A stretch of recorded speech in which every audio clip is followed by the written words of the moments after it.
Ikaze kuri mwe mwese mukomeza gukurikira ibiganiro bya UR Updates update umunsi ku munsi nk'ibisanzwe ni ya channel yanyu ibagezaho amakuru aba yizewe ndetse ari updates aba agezweho ako kanya. So rero nkuko mubibona ejo nimugoroba nibwo habashije kuba hasohoka itangazo twumva yuko uwari Minisitiri w'Intebe Dr Edouard Ngirente yabashije kuba yasimburwa kuri uwo mwanya, hakaba hajyaho uwitwa Dr Justin Nsekimana wari usanzwe ari umuyobozi wungirije wa Banki Nkuru y'u Rwanda ariyo BNR.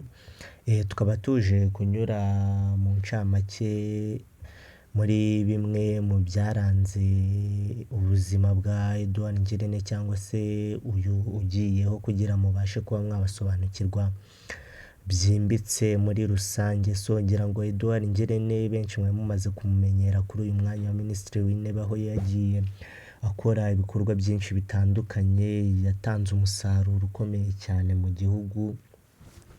Murabizi kuva mu mwaka wa 2017 nibwo yagiyeho, urumva yari ari kumaraho hafi imyaka 8 niba itari yakuzura neza. Akaba yari umuhanga mu bijyanye n'ubukungu, aho yakoze muri banki y'isi nk'uko twagiye tubyumva, ngira ngo murabizi. Aza kuvayo ahita aba Minisitiri w'Intebe hano mu Rwanda, aho yari amazeho imyaka ikabakaba 8 yose. Uyu Dr Justin wamusimbuye nk'uko twabibabwiye nawe ni impuguke akaba n'inzobere mu by'ubukungu, dore ko yanakoraga muri Banki Nkuru y'u Rwanda hano mu Rwanda, aho uyu mwanya yarawumazeho amezi make cyane, aho yari avuye hanze nabwo, aho yakoraga yungirije mu bintu by'ubukungu hariya muri banki y'Ubwongereza, aribwo yaje kuhita aza mu Rwanda itaba umuyobozi nawe wungirije wa Banki Nkuru y'u Rwanda. Uwo mwanya aza guhita uvaho ahita yisanga kuri uyu mwanya w'ubuminisitiri.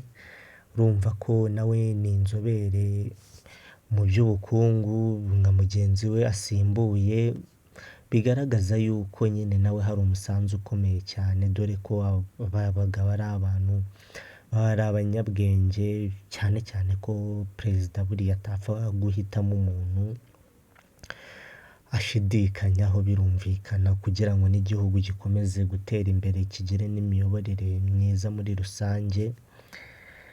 Bityo rero uyu Dr Justin niwe wabashije gusimbura kuri uyu mwanya wa Minisitiri w'Intebe Edouard Ngirente.